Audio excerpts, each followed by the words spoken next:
So now I want to show a little clip from a very famous person on why he thinks that Om is the same as Amen and Amin and all that.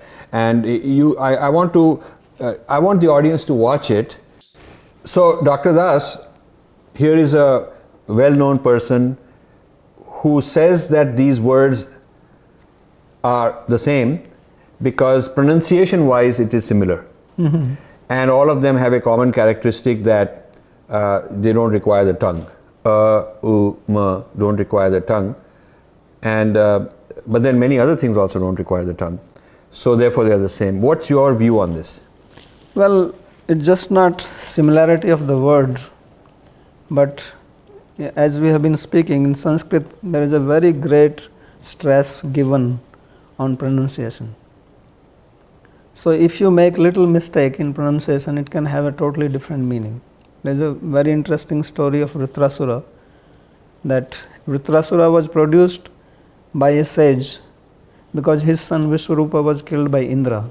Now when his father came to know Vishwarupa's father, he was very angry. He wanted to take revenge. So he did a yajna to create a person who will destroy Indra. So what he did, that he chanted the mantra Indra Shatror Vivardhasva.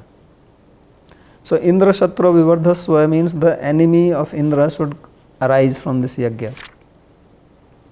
But what happened, that they paid a wrong stress. The word Indra Shatra, instead of giving stress to the word Indra Shatra, they said Indra Shatra Vivardhasva. So what happened, that the meaning changed. That instead of Indra Shatra becoming the Sashti Tatpurush Samas, that Indra's enemy, it became the meaning that one whose enemy is Indra. And Shatru in Sanskrit means Satyaita, the killer. So if you say Indra Shatru means killer of Indra will be born. But now the meaning changed, which means that one who will be killed by Indra will be born. So Vritrasura came out of it, and then he was killed by Indra. And then later on he became very surprised that how is that Indra was able to kill him. So they did a whole research and they figured out that the problem was in pronunciation. There can be dangerous consequences if you don't pronounce properly. Right. Yeah. Very, very dangerous.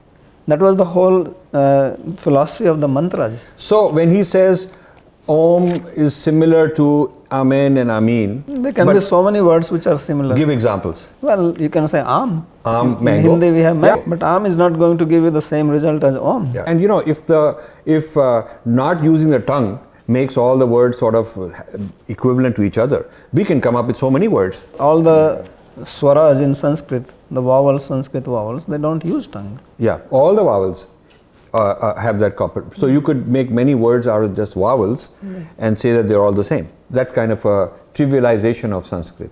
It's not just the similarity of the word. Om has a very specific meaning and which is not replaceable by anything. So you could keep coming up with a word from one language and something sounding similar pronunciation wise or somewhat similar in another language and say they're all the same, Yeah, pat and patter means cloth, and pat is patting you on the back. Let's try to understand what is Om metaphysically and philosophically as opposed to Amen. See, metaphysically, it is actually considered as the very root of the Vedas, the Vedic knowledge. The first sound which came out from Brahma's mouth was Om.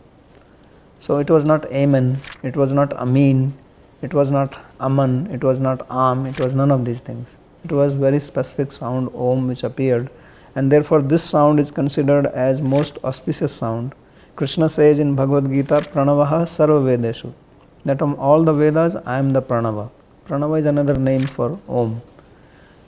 Even Patanjali, who does not talk much about any personal form of God or anything, he says Tasya Vachakaha Pranava. The name of Ishvara is Om. So he is very specific. So it's not an arbitrary word, it's an absolute. It is an absolute, it is irreplaceable. You cannot replace Om with anything else. That's a very powerful statement you made, a very important statement, that what makes it non-translatable is its irreplaceability. You cannot substitute and get the same effect. So when Krishna says in Bhagavad Gita, Om ite eka kshram nama vyaharan smaran, that you chant this Om and then you leave your body at the time of death chanting this Om, then you will become liberated.